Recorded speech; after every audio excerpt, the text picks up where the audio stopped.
Bonjour à tous, je suis ravie de vous retrouver pour cette nouvelle saison. Eh bien, Église du Monde change de décor, vous le voyez, et se réinvente pour vous permettre de découvrir plus en profondeur ce que vivent les catholiques d'un pays et leurs défis. Cette semaine, je vous propose d'aller à la rencontre de l'Église catholique en Indonésie, où s'est rendu le pape François début septembre. Cet archipel de 17 500 îles est situé en Asie du Sud-Est, dans l'océan Indien. Sa capitale est Jakarta.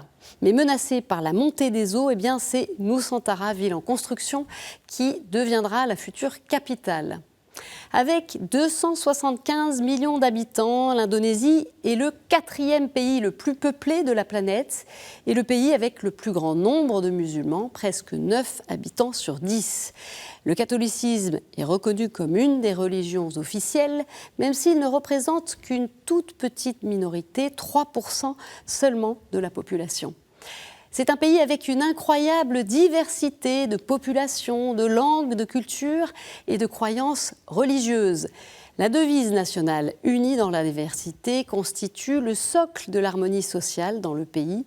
Mais un islam plus rigoriste s'est aussi développé depuis plusieurs décennies dans certaines îles, avec des attentats terroristes ayant visé des chrétiens. Signalons aussi des violations quotidiennes des droits des chrétiens en Papouasie occidentale, sous annexion indonésienne depuis 1963. J'ai la joie d'accueillir un prêtre indonésien.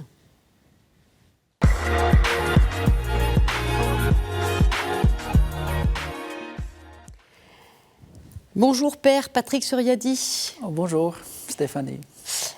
Merci de nous rejoindre le temps de cette émission. Quelques mots pour faire connaissance. Vous êtes originaire du diocèse de Ruteng, situé sur l'île de Flores, qui est le bastion catholique du pays. Prêtre depuis bientôt 7 ans, vous avez enseigné le latin au petit séminaire Pie XII à Flores et vous êtes actuellement en mission d'études à l'Institut catholique de Paris. Alors on va bien sûr parler avec vous tout à l'heure de la place de l'Église dans la société, mais on a d'abord envie de mieux connaître la réalité de l'Église catholique en Indonésie. On trouve des églises un peu partout dans le pays, avec une concentration plus forte dans les régions où les communautés catholiques sont plus nombreuses, en particulier Flores, Sumatra du Nord et certaines parties de Kulamatan. Dites-nous, voilà, comment s'organise la vie paroissiale au quotidien? En fait, moi, je voyageais beaucoup un peu. J'ai visité quelques endroits en Indonésie, voilà. Et grâce à ces voyages, en fait, moi, je connais un peu la situation de l'Église catholique chez moi.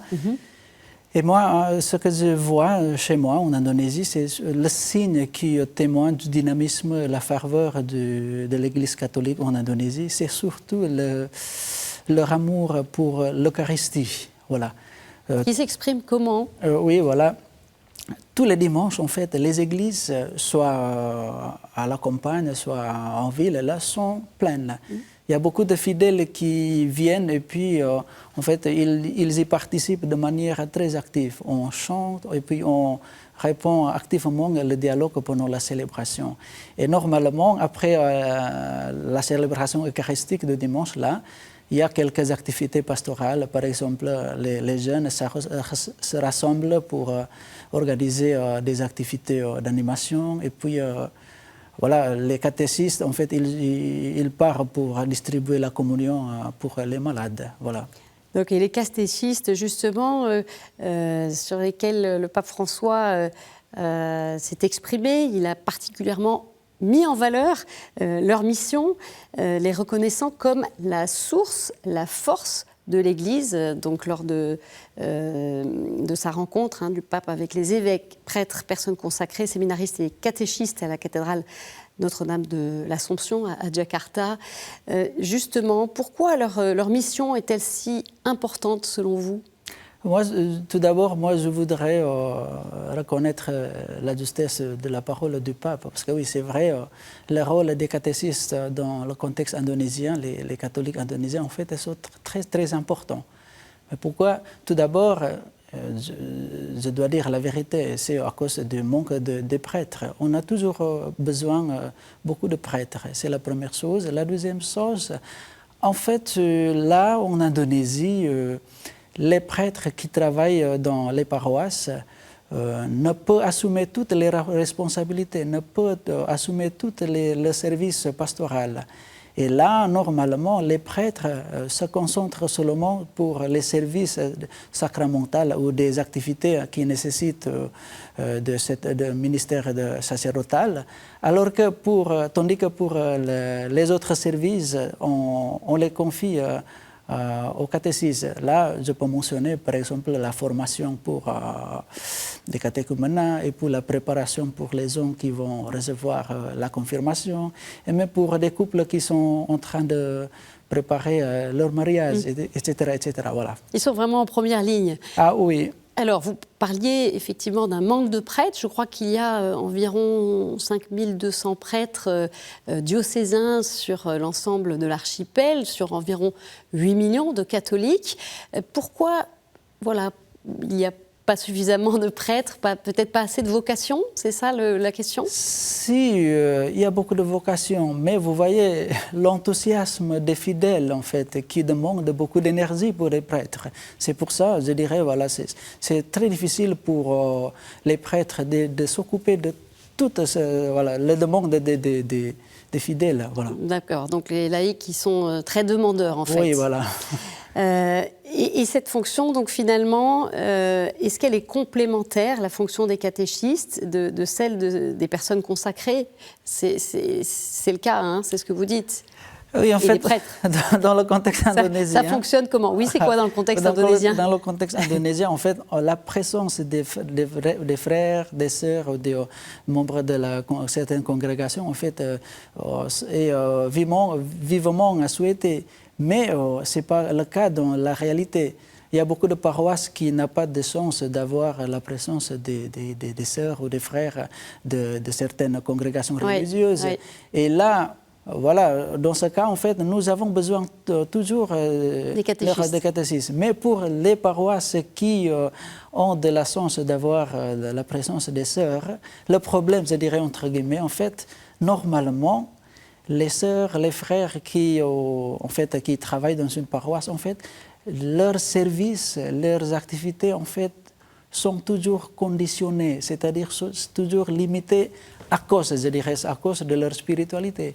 Normalement, ils ne peuvent pas travailler en dehors de la spiritualité de la congrégation. Et dans ce cas... Selon les charismes de chaque congrégation. Voilà, dans ce cas, voilà, c'est toujours les catéchistes qui sont... voilà, c'est comme ça. Qui se font aussi les accompagnateurs des missions des religieux. Et donc, ils répondent à l'appel, ces catéchistes, en tout cas.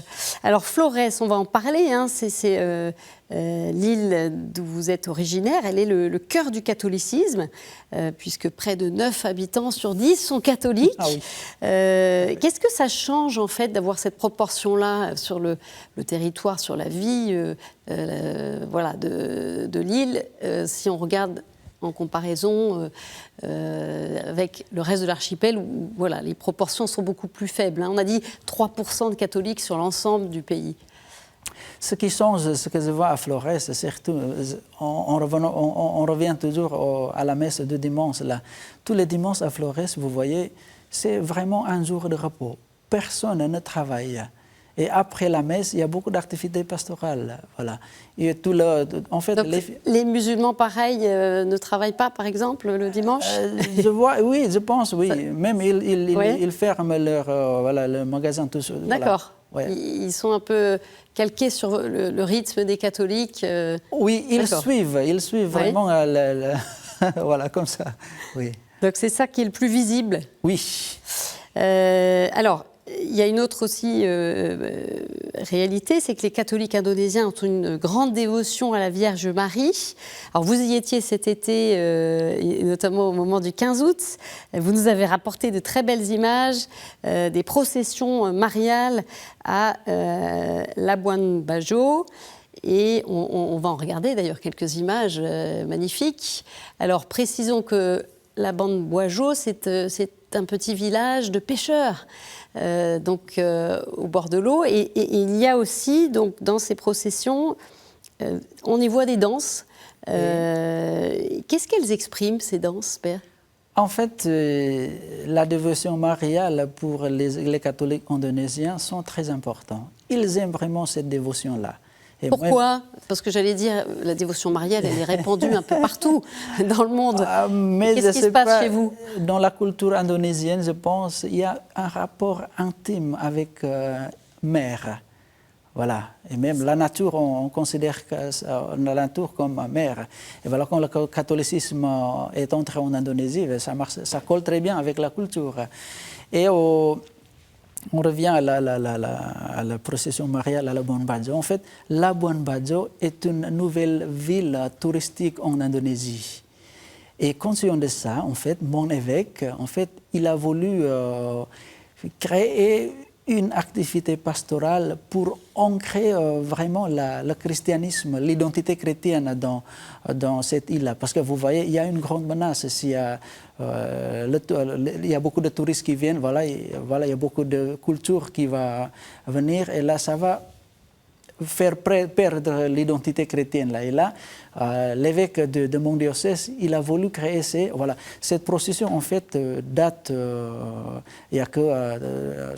que de 3 ans. Oui, c'est tout récent. Tout récent. Et là, vous voyez, les gens qui dansent là, en fait, la danse joue un rôle important dans la culture aussi, parce que dans la danse, si les gens dansent, en fait, c'est pas que une expression artistique. Pour normalement pour tous les occidentaux, en fait, il y a une signification spirituelle dans la danse. C'est-à-dire, si on danse, là, c'est pas qu'une expression d'art, mais aussi il y a une expression de louange à la présence divine. Et vous voyez, grâce à la recommandation du Concile Vatican II, en fait, l'Église catholique à Flores, en fait, a bien intégré cette culture. Voilà, on intègre la danse dans la liturgie. C'est ça ce que vous voyez dans l'écran. Donc avec des gestes spécifiques aussi, qui expriment voilà, des gestes qui sont signes de spiritualité. Oui. Il faut le dire aussi, Flores se targue d'avoir le plus grand séminaire du monde, qui envoie notamment beaucoup de missionnaires, de prêtres missionnaires à l'étranger. Vous en faites partie d'ailleurs. Oui. Comment ils sont formés, ces prêtres, pour correspondre aux besoins de la mission? Il y a quelques années, là, les évêques asiatiques, la conférence des évêques asiatiques, en fait, comment dire ça, en fait, selon eux, la mission de l'Église en Asie maintenant, il y a un sens nouveau. On dit la mission, c'est de dialoguer.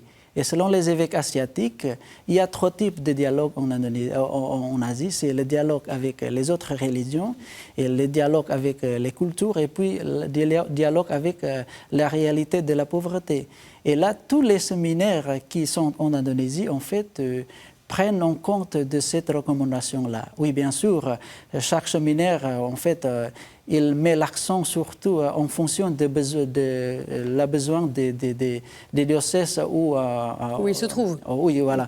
Et normalement, moi j'ai fait mes études théologiques à Flores, et selon le besoin de mon île, à Flores, en fait, c'est le séminaire où j'étais, en fait, il met l'accent plutôt sur le dialogue avec la pauvreté, parce que les fidèles la plupart sont pauvres, voilà. Alors, comment l'Église s'est développée à Flores et a contribué même plus largement à la construction du pays? On regarde tout de suite cet extrait de documentaire.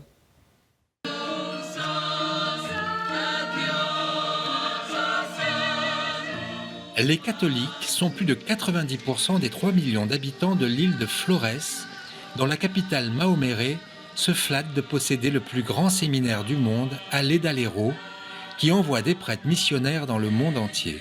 Les jésuites mirent en place les bases que développèrent ensuite les missionnaires du Verbe divin. Les chrétiens du village de Sica conservent la mémoire de l'arrivée des Portugais il y a 5 siècles, bien que leur véritable évangélisation remonte au XXe.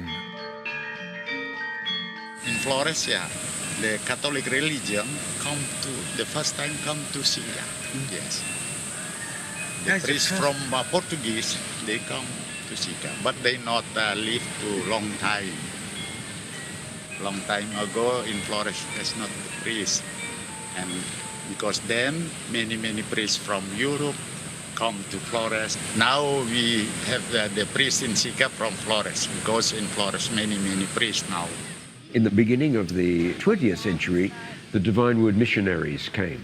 This was the real beginning of the church, because the Divine Word missionaries, mainly from Holland and Germany at those days, came here and started opening parishes all over the place, going up in patrols into the mountains, setting up schools, because the Dutch had no schools.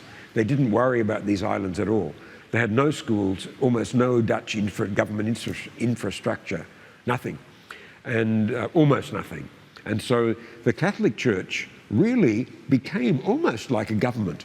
The Catholic Church set up the schools. The Catholic Church built the roads, set up clinics. They did amazing things during this time.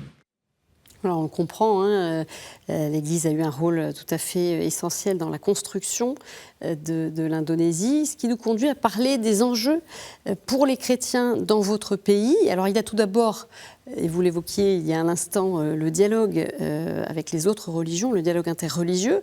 Le pape François l'a d'ailleurs placé au cœur de son voyage en rencontrant l'imam de la mosquée d'Istiklal de Jakarta, plus grande mosquée d'Asie du Sud-Est. François a béni le tunnel de l'amitié reliant la mosquée et la cathédrale catholique qui se font face. Et il a signé avec le grand imam une déclaration commune prônant le refus du fondamentalisme et la recherche de l'amitié entre les religions. Quel impact, Père Patrick Suriadi, selon vous, la visite du pape peut-elle avoir justement sur les relations entre catholiques minoritaires et musulmans? Moi, j'ai suivi un peu les informations concernant la visite du pape et moi, j'ai regardé aussi les commentaires des imams musulmans qui ont donné leurs opinions sur cette visite. Les imams dans votre pays? Oui, les imams musulmans dans mon pays, voilà. Ils disent qu'en fait, il y a une grande contribution pour la construction de paix en Indonésie. Parce que vous voyez, en fait, ce tunnel, vous avez dit le tunnel qui relie entre la cathédrale et la mosquée, en fait, c'est un symbole de rapport fraternel entre l'islam et le catholicisme.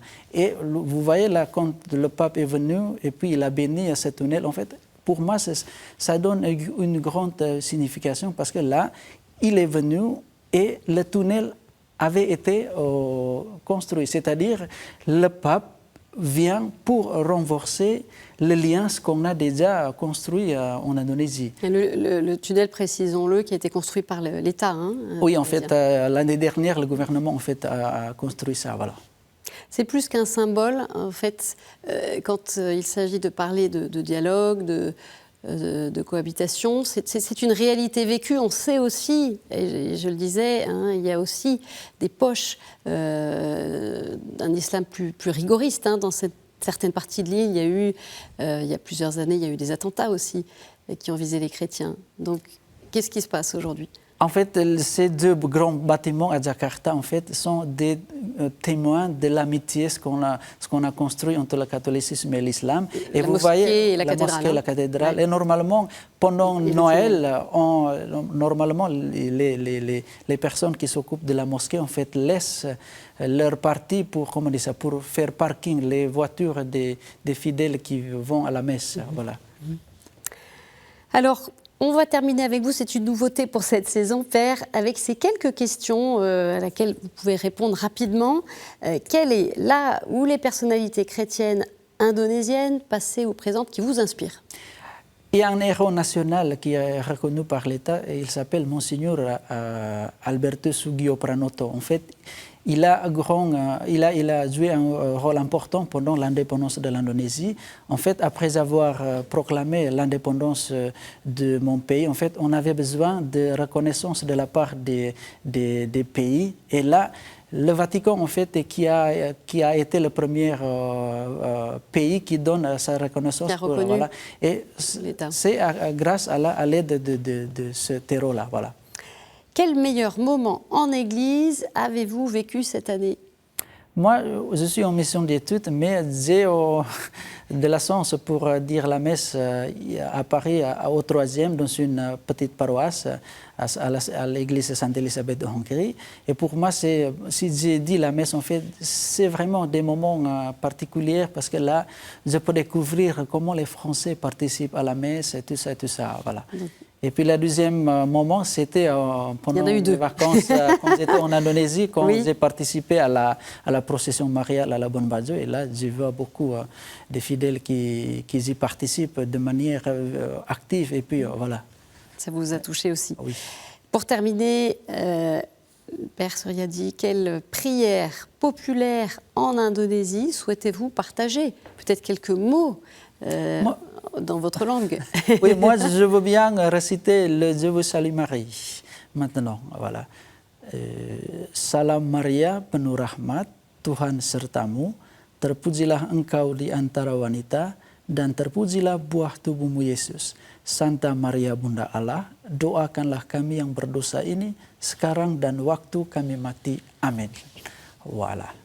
C'est la langue indonésienne. C'est la langue indonésienne. Justement, parce que je me demandais si c'en était une particulière, parce qu'il y a quand même 1300 ethnies dans le pays, donc des tas de langues différentes. Merci beaucoup, Père Patrick Suryadi, pour votre éclairage. Et tout de suite, on poursuit avec quelques informations ailleurs dans le monde.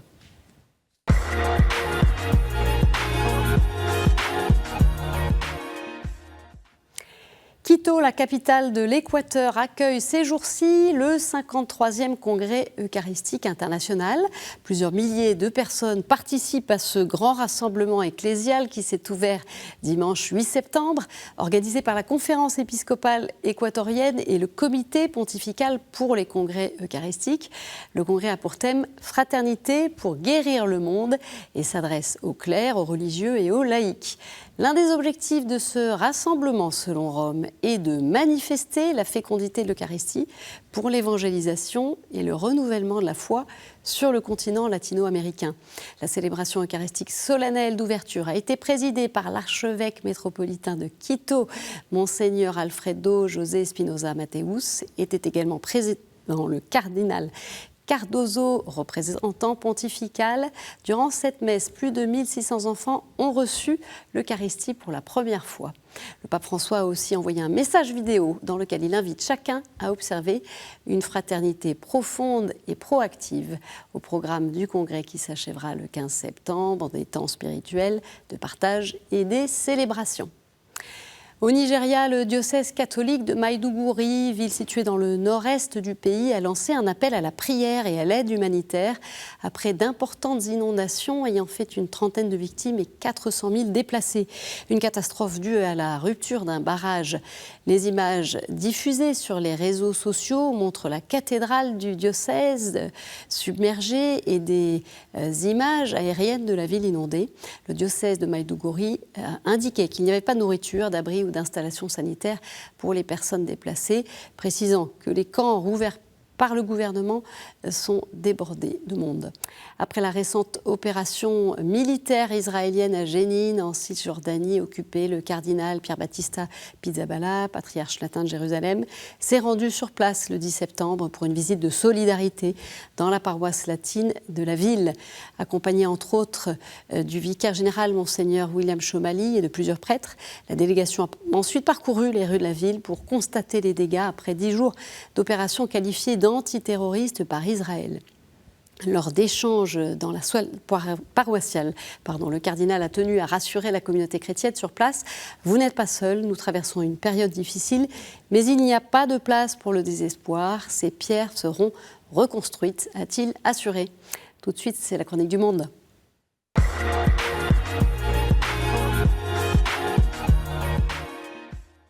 Et on retrouve avec joie sœur Juliette Ngueta, religieuse du Sacré-Cœur de Jésus à N'Djamena au Tchad. Bienvenue au Tchad, bienvenue au pays de Toumaï, mais je dirais bienvenue au pays des inondations. Oui, le changement climatique est une réalité. cette réalité se vit aujourd'hui au quotidien dans les pays du Sahel. Et le Tchad, qui est un pays du Sahel, n'est pas épargné. Même au nord du Tchad, où il ne pleut jamais, nous avons des inondations.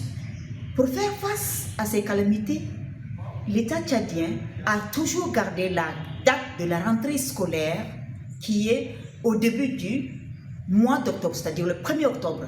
Mais dans certains établissements comme le lycée Sacré-Cœur, nous travaillons en ce moment avec les professeurs pour nous préparer à enseigner dans un contexte d'inondation. L'Église s'engage aussi par le biais de l'éducation à donner la vie par l'éducation. Comment nous nous préparons? Nous nous préparons à nous mettre la main dans la pâte. Pour le moment, on a mis des graviers partout. Deuxième chose, le plan B, c'est la possibilité de faire le cours par la radio. Le plan C, c'est trouver d'autres sites non inondés pour pouvoir donner une éducation de qualité, sinon de valeur à nos enfants. Oui, c'est anticiper ces calamités, même si c'est difficile, mais au moins avoir de planification à long terme et à court terme pour faire face aux inondations et enseigner dans ce contexte dans la gloire de Dieu. Merci ma sœur. Voilà, c'est la fin de cette édition. Vous pouvez la retrouver sur notre site et nos réseaux sociaux ainsi que sur KTO Radio. Je vous souhaite une très bonne soirée et je vous retrouve très vite. Au revoir.